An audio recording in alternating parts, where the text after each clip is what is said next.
Hey guys, বিজনিতে কে কে মেলাতে আইসো? আমি তো এটা নিয়ে 4 দিন হবো। তো গাইস, আজকে আমি লক্ষ্মী মেলায় যেতেছি। লক্ষ্মী মেলায় যায় কিন্তু আমি সুনামিত উঠমু, কারণ কি সুনামি নামটা কিন্তু নতুন, কিন্তু আইসেও কিন্তু নতুন। আমি উঠি নাই, 2 দিন গেছি। 2 দিন যাওয়ার পরে কিন্তু দেখার পরে কিন্তু আমার ভালো লাগছে, কিন্তু ভয়ও লাগতেছিল যে কীরকম লাগবো। গাইস, আমরা প্রথমে স্কুটি দিয়ে এলাম, আমার পর লেট পড়ছিল, অল্প টাইম দাঁড়াইয়া তারপরে সোজা এলাম লক্ষ্মী মন্দিরে। কারণ কি এই প্যান্ডেলটা সবার মোবাইলেই দেখি, তার জন্য আমরাও দেখে এলাম। কয়েকটা ফটোও উঠছি, তোমাদের সাথে পরে আমি শেয়ার করুম। গাইস, লক্ষ্মী মন্দিরের যে ভিড়টা, ওই ভিড়টা একদম কমে না, সব সময় এতই ভিড় থাকে।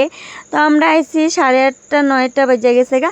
তো গাইস, আমরা সবার আগে আমরা মাঠে যামু, কারণ কি মাঠে যা ওই সুনামির মধ্যে আমি উঠুম, কারণ ওটাই আমার প্লেন। তো প্রথমে আমরা লক্ষ্মী মেলার থেকে বাইর হইয়া আমি কয়েকটা পূজার জিনিস কিনা নিলাম, কারণ কি পূজার জিনিসটা যে আমি কিনলাম ওটা তোমাদের সাথে শেয়ার করলাম না, কারণ কি অনেক ভিড়। মোবাইল যে ধরুম ভয়ও লাগে, কেউ যদি চুরি করে নেয়, তার জন্য আমার মোবাইলটা ভাই করতেও ভয় লাগে। তো আমি ওই মোবাইলটা পকেটে রাখছি আর টুকটাক আমি ভিডিও করছি। গাইস, আমরা ওই জায়গার থেকে প্রথমে পূজার জিনিস কিনা ডাইরেক্ট গেছি ফুচকা খাওয়ার জন্য। ফুচকা খাইয়া দেয় আমরা ওই সুনামি নাগরতলাটাতে আমরা যাইতাছি, কারণ কি ওই 2-3 জায়গাতে আইছে, 3 জায়গা পরে আমরা তিনোটা দেখছি অনেক ভিড়।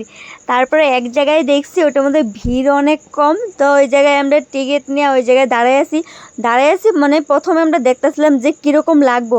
একটা তো অনেকগুলো তো ভয় পাইতেছে, তো আমি ভাবতেছি শেষ, আজকে তো আমি ভয় পাই একদম, আমি মরেই যাম আজকে।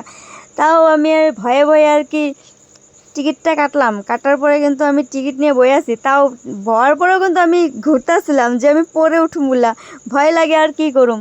তো উঠার জন্য আইছি, তো আমার ভয় করে কাম হবো, তো ভাবলাম যে চলো শেষমেশ আমি উঠাইনি। তো গাইস, আমার রিয়াকশনটা দেখো কীরকম হয়।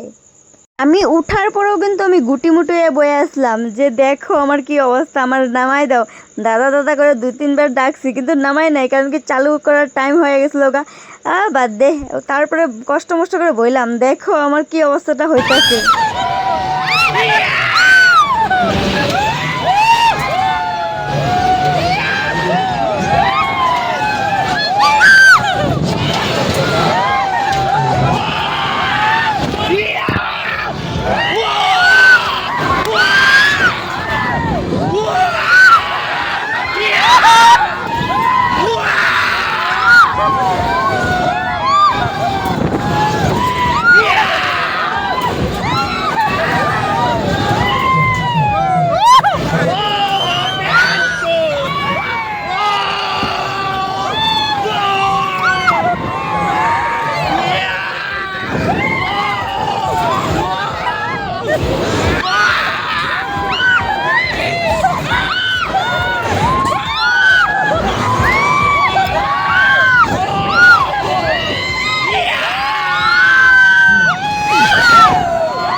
তো গাইস, আমার রিয়াকশন তো দেখছো। তো আমার ভিডিও এটুকাই, ভালো লাগলে তোমরা লাইক কমেন্ট শেয়ার করে দিও।